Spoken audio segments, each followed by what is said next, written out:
Hi friends, it's Heidi M back with another installment or volume 3 of my films to catch at this year's Hot Docs Canadian International Documentary Film Festival.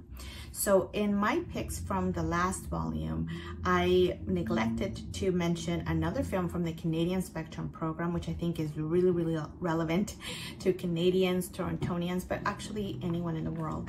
It's called Someone Lives Here by director Zach Russell, and it looks at the life and the work of a young Toronto carpenter who built life-saving shelters for unhoused people facing the winter outdoors.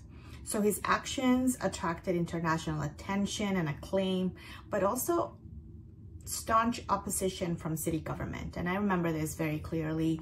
A lot of us were supportive of the tiny houses, as they were called, but the government just didn't seem to be okay with it. So there's going to be a lot of discussions, I'm sure, after the screening of this film, Someone Lives Here, and it's screening on Saturday, April 29th, and again on Thursday, May 4th.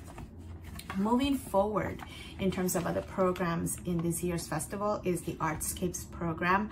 I really love the programming in this particular program, so kudos to the programming team on their selection this year. There's the Cemetery of Cinema, it's one of my picks, by director Tierno Souleymane Diallo from Senegal, I believe, or Guinea. And the film is about the filmmaker's determination to find the lost African film Moramani by legendary Guinean film director Mamadou Touré. And this determination becomes a desperate and sometimes comical search into the preservation of African film history in the aftermath of colonialism, imperialism, and coups d'etats. So I've taken a look at some of the images from the film. It's looking very interesting. I'm definitely going to check this one out. It screens on Saturday, April 29th and May 5th. That's the Cemetery of Cinema. Next, from Artscapes, I have The Echo of Everything by director Cam Christensen from Alberta. The film is a look at thinkers in music, philosophy, astronomy, physics, and they're exploring music's universality in terms of that mysterious power to elicit emotions like positive emotions, maybe sometimes bittersweet emotions like sadness.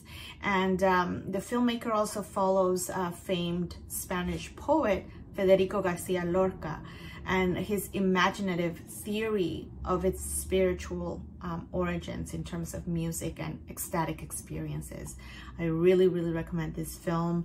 That is Echo of Everything, and it's screening Saturday, April 29th and Friday, May 5th. Another film from the Artscapes program is La Singla by director Paloma Zapata, and it's a portrait of deaf flamenco dancer Antonia Sigla, who has hailed as one of the greatest performers of her time. I have heard from a good friend of mine that this is a film that many of you would appreciate, whether you are dancers or not, as it is a portrait of an artist. So that is La Singla, and it's screening on Friday, April 28th and Thursday, May 4th. Another one from the Artscapes program is Soviet Barbara, the story of Ragnar Yartansson in Moscow by director Gakur Olarsson.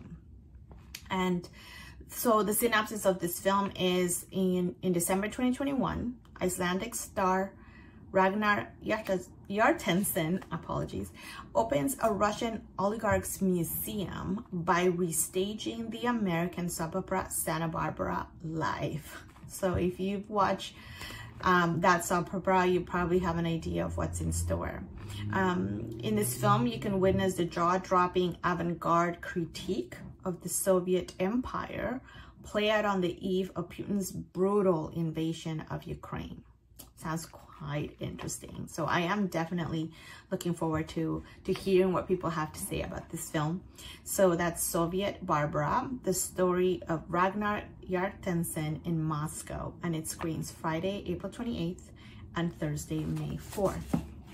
Next, I have picks from the Persister program, and this program is about women speaking up and being heard. So one of my picks here is the film Coven by director Rama Rao, and it's exploring the identities of women as witches in today's world.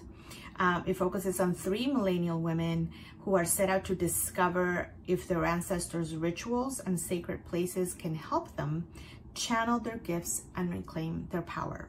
So that is Coven, and it screens Friday, April 28th and Friday, May 5th. I also have The Rebellion of the Flowers by director Maria Laura Vasquez. And this story is a story of resistance. A group of women from across different indigenous nations marched to Buenos Aires, Argentina to demand justice in their territories, only to face disheartening indifference from the government. Does this sound familiar? Because I think it does, not just for Latin American indigenous communities, for indigenous communities in Canada and across the world. That's a very relevant theme. That is The Rebellion of the Flowers, and it screens Friday, April 28th and Saturday, April 30th. Also from Persister, I have We, the Women by director Emilce Quevedo Diaz. And it's told through 3 generations of women in her family. The director reflects on the joys of women's bonds and the resilience, but also on the devastating impact of traditional gender roles, gender violence, and the suffocating weight of religion. Another very poignant set of themes in We, the Women, and that it's screening on Sunday, April 30th, and again Friday, May 5th. So I also have a pick, another film from the Humankind program, and it's called Unseen by director Seth Hernandez. And it's a portrait of an inspiring social worker named Pedro who dreams of securing a job after graduation to support his family and provide mental health services to underserviced communities, but also striving to overcome challenges as a blind person who is also undocumented from Mexico living in the US. So that is Unseen, and it screens Wednesday, May 3rd and Saturday, May 6th.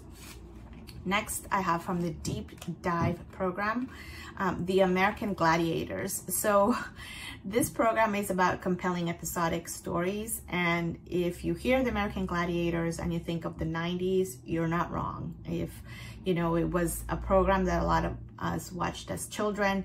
And this is a 2-part ESPN series that is giving you a behind the scenes look at the iconic 90s show, revealing the dark and complex world of the campy and colorful spandex clad giants who battle on our TV screens. So that's The American Gladiators, only one screening on Tuesday, May 2nd at 6 p.m. So if you're interested in something like that, totally up for grabs. Next, I have a pick from Markers program, and that is the Markers short program. So all of the programs I've mentioned through my installments of picks for the festival have a shorts program, and they're always a way to find filmmakers that you like, look at themes that are relevant to today, or historical stories that are relevant as well to us now. So that is the Markers Shorts program, and it's a trio of films that push the boundaries of the documentary form, questioning how and what we see in the present and the past by using scant photos to abstraction, morphing pans, virtual degradation, and clever genre references. So there's 3 films in this shorts program. One is Ardent Other, the other one is Proof, and An Asian Ghost Story. So these set of shorts screen on Friday, April 28th. Unfortunately, there's only one screening for the Markers short program, so don't miss it if you have time to catch it. And another program that is also for cult classics, I would think, is, or future cult classics as they call it, is Night Vision. And my pick from this program is Satan Wants You by director Steve J. Adams and Sean Harler, and global satanic panic of the 1980s with the best-selling memoir Michelle Remembers. So if you're somebody who is like me, maybe weren't raised in North America, you might not know about the satanic panic. I have heard about this through the grapevine and friends and other through books and such. So I'm very curious to hear more about this film, Satan Wants You. I know we had a screening at the Salem festival just, I believe, this past weekend. So I'm curious to see what this has to offer in terms of discussion and things to think about. So Satan Wants You screens Thursday, April 27th and Friday, May 5th. I also wanted to mention that this year's Outstanding Achievement Award goes to Christine Choi, a filmmaker who's made a lot of excellent documentaries through the years. I was able to watch Who Killed Vincent Chin last year. I think somebody offered it as a virtual screening, and I just took a chance to take a peek at her work, and it was very, very interesting. And Who Killed Vincent is an Oscar-nominated documentary that explores the 1982 killing of Chinese-American Vincent Chin by two white men, and how the greater Asian American community united to rally against racism and injustice.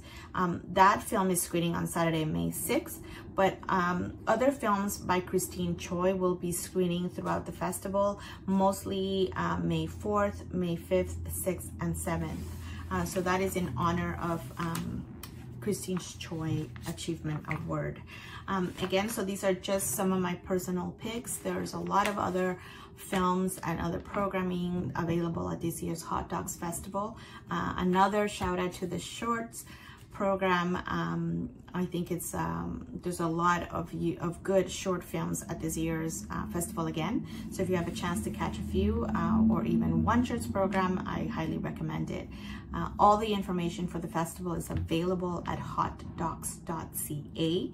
I will list my picks again on my website, hyemusings.ca, and of course follow me on social media at hyemusings for any of updates in real time or reactions to films that I'm screening at this year's festival. Thank you again for tuning in.